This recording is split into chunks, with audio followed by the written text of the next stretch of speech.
आप सभी ने हिंदुस्तान के उस राजा की कहानी तो जरूर सुनी होगी जिन्होंने हिंदुस्तान में रोल्स रॉयस कार मंगवाकर उन गाड़ियों से कूड़ा उठवाया था। पर क्या यह कहानी सच्ची है या ये कहानी झूठी है या इस कहानी में कुछ छूट रहा है?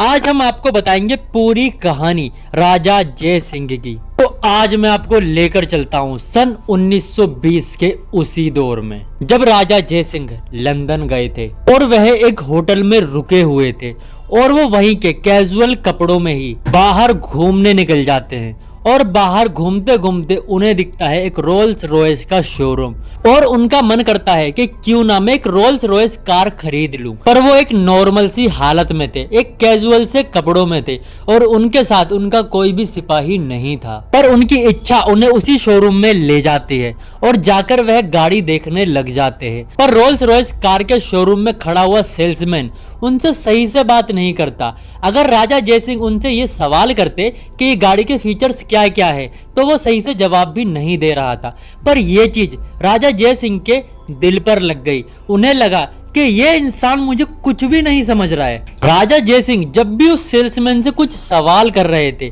तभी वो सेल्समैन ऐसे एटीट्यूड में जवाब दे रहा था जैसे वो राजा नहीं कहीं का कबाड़ा बीनने वाला इंसान हो और उसके बस की कुछ भी नहीं है, वो सिर्फ टाइम पास करने आए हैं। रोल्स रॉयस कार के बारे में आपने ये चीज तो सुनी होगी कि रोल्स रॉयस अपनी कार सिर्फ उन्हीं लोगों को देती है जिनका बैकग्राउंड काफी अच्छा हो या जिनके पास काफी सारा पैसा हो। पर राजा जय सिंह को ये बात बहुत ज्यादा बुरी लगी कि वहां पर खड़ा हुआ सेल्समैन राजा जय सिंह को सही से जवाब नहीं दे रहा था और उनको कुछ भी नहीं समझ रहा था। राजा जय सिंह को गुस्सा आता है और वो वापस अपने होटल में चले जाते हैं और वो फिर से अपनी शाही पोशाक में बाहर निकलते हैं और उसी शोरूम में दोबारा पहुंचते हैं। पर राजा साहब जब उस शोरूम में दोबारा से पहुंचते हैं तब वह अकेले नहीं थे या नॉर्मल से कपड़ों में नहीं थे, वो अपनी शाही पोशाक में थे और उनके साथ उनके मंत्री और काफी सारे सिपाही भी थे। ये देखकर वो सेल्समैन और उस शोरूम का मालिक काफी ज्यादा हैरान हो जाता है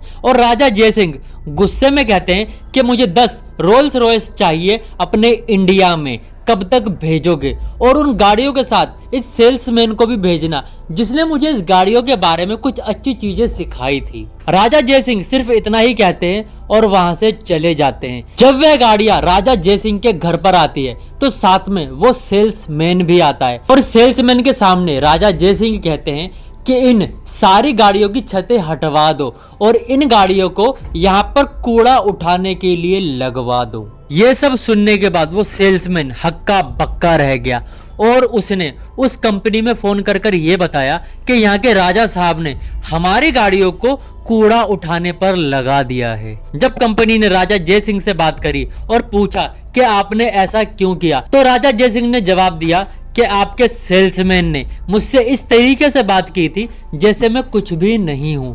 मैं आपको दिखाना चाहता हूं कि मैं क्या हूं। आपकी गाड़ी मेरे यहाँ सिर्फ कूड़ा उठाने का काम कर सकती है, मुझे बिठाने का नहीं। यह सब होने के बाद रोल्स रॉयस कंपनी की इमेज खराब होने लगी और रोल्स रॉयस कंपनी के मालिक ने राजा जय सिंह को लेटर भेजकर माफी मांगी और उस सेल्समैन को भी नौकरी से निकाल दिया जिसने राजा जय सिंह से गलत बर्ताव किया था। और राजा जय सिंह ने भी उनकी माफी को एक्सेप्ट करते हुए उस कंपनी को कूड़े के काम से हटवा दिया और एक नॉर्मल गाड़ी की तरह रखा। और आपने ये वाली फोटो जरूर देखी होगी जिसमें रोल्स रॉयस गाड़ी के टायरों के आगे झाड़ू बंधी हुई है। तो इस फोटो की सच्चाई क्या है? इस फोटो की सच्चाई ये है कि उस समय भारत में रोड काफी अच्छे नहीं होते थे और गाड़ियां बहुत ही कम लोगों के पास होती थी। तो रोड को साफ रखने के लिए टायर के आगे झाड़ू बांधी जाती थी ताकि रोड के पत्थरों से गाड़ी के मजबूत टायर खराब ना हो। वीडियो कैसी लगी है कमेंट करके जरूर बताना और ऐसी ही नॉलेजेबल वीडियो के लिए चैनल को सब्सक्राइब करके जरूर जाना। मिलते हैं अगली वीडियो में, तब तक के लिए बाय बाय।